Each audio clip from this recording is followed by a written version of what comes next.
খাবারের শেষ পাতে মিষ্টি খেতে কার না ভালো লাগে, কিন্তু বাড়িতে মিষ্টি না থাকলে কি করা যাবে। আর তাই খুব কম সময়ে বাড়িতে থাকা উপকরণ দিয়ে গাজরের হালুয়া বানিয়ে দেখাবো। আজ আমি সেই রেসিপি নিয়ে এসেছি তোমাদের সাথে শেয়ার করতে। খিদে পেয়েছে, দাও। আজ গাজরের হালুয়া হয়েছে, ঠিক আছে? কেমন হয়েছে বলো? ভালো হয়েছে। নমস্কার বন্ধুরা, সুপ্রিয়া কিচেন ব্লগে সবাইকে স্বাগত। আশা করি তোমরা সবাই খুব ভালো আছো। আজ আমি তোমাদের দেখাবো খুবই টেস্টি রেসিপি, গাজরের হালুয়া। তাহলে দেরি না করে ঝটপট দেখে নিই গাজরের হালুয়া বানাবার জন্য কি কি নিয়েছি। গাজরের হালুয়া বানাবার জন্য এখানে নিয়েছি 500 গ্রাম গাজর, যা আগে থেকেই ধুয়ে ছাল ছাড়িয়ে রেখেছি। 10টা গোটা এলাচ গুঁড়ো করে নিয়েছি। এছাড়া 100 গ্রাম চিনি, 100 গ্রাম খোয়া ক্ষীর, বাদাম আর কিশমিশ মিলে 25 গ্রাম, 6 চামচ ঘি, আর নিয়েছি 100 গ্রাম আমুল দুধ, যা উষ্ণ গরম জলে গুলে রেখেছি। প্রথমে আমি বন্ধুরা গাজরটাকে গ্রেট করে নেব। সেই জন্য নিয়েছি একটা গ্রেটার, যার মধ্যে গাজরগুলো আমি গ্রেট করে নেব। এখানে ছোট ছিদ্র আছে, বড় ছিদ্র আছে, তোমাদের যেটা পছন্দ সেটাতেই গ্রেট করে নিতে পারো, তবে আমি এইটার মাধ্যমে গ্রেট করে নেব।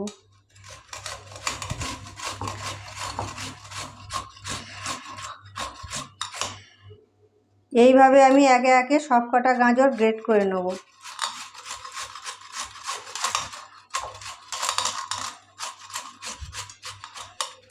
দেখো বন্ধুরা, সব কটা গাজর গ্রেট করা হয়ে গেছে। কি সুন্দর ঝুড়ো ঝুড়ো হয়েছে, কাদা কাদা হয়নি। এবার এগুলো আমি ঘিয়ে ভেজে নেব। সেই জন্য কড়াটা গরম করে নিয়েছি। এবার এতে দিয়ে দেব 4 চামচ ঘি।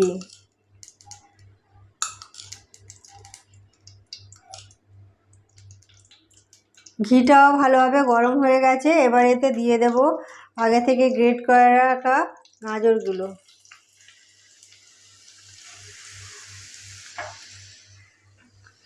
এরপর আমি গাজরগুলোকে উপর নিচে করে ভেজে নেব। বন্ধুরা, তোমরা কখনোই গাজর মিক্সি মেরে নেবে না, তাহলে ভাজা যাবে না আর কাঁচা কাঁচা গন্ধ থেকে যাবে। এতে গাজরের হালুয়া খেতেও ভালো লাগবে না আর দেখতেও ভালো লাগবে না।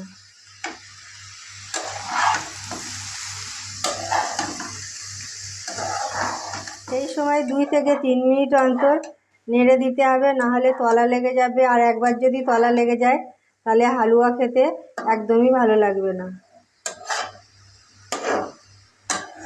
এটা করতে খুব একটা সময় লাগে না বন্ধুরা। এই সময় নাড়তে নাড়তে একটু ঢাকা দিয়ে দেব, যাতে ভাজা হতে হতেই সিদ্ধ হয়ে যায়। এইভাবে 2-3 মিনিট অন্তর ঢাকনা খুলে ভালো করে ভেজে নিয়েছি। এবার এটাকে একটু নেড়ে চেড়ে দিয়ে দেবো চিনি। চিনিটা সব দেবো না, অল্প অল্প করে দেবো, কারণ বেশি মিষ্টি হয়ে গেলে খেতে ভালো লাগবে না। তাই অল্প করে চিনি দেওয়ার পর আরেকটু নেড়ে চেড়ে দেবো।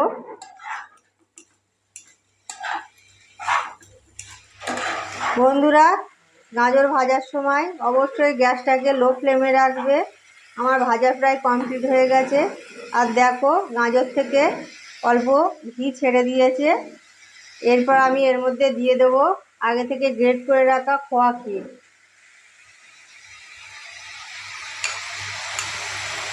এবার এটাকে ভালো করে মিশিয়ে নেব। ভাজা গাজরের মধ্যে খোয়া ক্ষীর দেওয়ার পর নেড়ে চেড়ে নিয়েছি। খোয়া ক্ষীরগুলো প্রায় মেল্ট হয়ে গেছে। এবার এটাকে আরও একবার ঢেকে দেবো। 5 মিনিট পর ফিরে আসলাম। এবার আমি ঢাকনাটা খুলে একটু নেড়ে চেড়ে দেবো।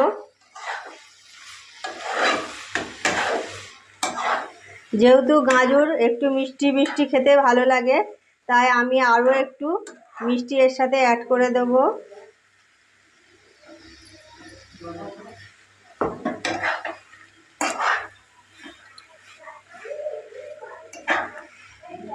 এরপর এটাকে আর একটু নেড়ে চেড়ে এর মধ্যে দিয়ে দেব আগে থেকে গুলে রাখা আমুল দুধ। যদি তোমাদের কাছে গুঁড়ো দুধ না থাকে তাহলে তোমরা লিকুইড দুধও দিতে পারো। এরপর গ্যাসটাকে আমি হাই ফ্লেমে দিয়ে দিলাম। এগুলোকে একটু নেড়ে চেড়ে দেবো, দিয়ে আবার 7 মিনিটের জন্য ঢেকে দেব। এইদিকে যতক্ষণ হালুয়াটা রেডি হচ্ছে ততক্ষণ আমি অন্যদিকে কিশমিশ আর বাদামটা ঘিয়ে ভেজে নেব। সেই জন্য আরেক দিকে সসপ্যান বসিয়ে দিয়েছি। এবার এর মধ্যে দিয়ে দেব 1 চামচ ঘি। ঘিটাও গরম হয়ে গেছে। এবার ঘিয়ের মধ্যে দিয়ে দিলাম কিশমিশ কাজু। এরপর এটাকে আমি একটু টস করে নেড়ে চেড়ে ভেজে নেব। কিশমিশ আর কাজু বেশি ভাজার দরকার নেই, একটু নেড়ে চেড়ে নিয়েছি। এবার এটাকে গ্যাসটাকে বন্ধ করে দিচ্ছি। এবার এটাকে আমি একটা পাত্রে নামিয়ে নেব। 7 মিনিট পর ফিরে আসলাম। এবার আমি ঢাকনাটা খুলে দেখো বন্ধুরা, একটু রস রস আছে, তাই আমি গ্যাসটাকে হাই ফ্লেমে দিয়ে নেড়ে চেড়ে রসটাকে মেরে নেব। বন্ধুরা, অল্প রস রস আসছে, এই অবস্থায় আমি ভেজে রাখা কিশমিশ আর বাদামগুলো দিয়ে দেব আর ওপর নিচ করে দেব। দেখো বন্ধুরা, গাজরের হালুয়া একদম আঁটো হয়ে গেছে। এবার আমি গ্যাসটাকে বন্ধ করে দেব। তারপর আমি গুঁড়ো করে রাখা এলাচগুলো ছড়িয়ে দিয়ে ঢেকে দেব 2 মিনিটের জন্য, যাতে এলাচের সুন্দর গন্ধটা হালুয়ার মধ্যে মিশে যায়। এলাচগুলো দেওয়ার পর 2 মিনিট পর ফিরে আসলাম। এবার গাজরের হালুয়া আমি একটা পাত্রে তুলে নেব।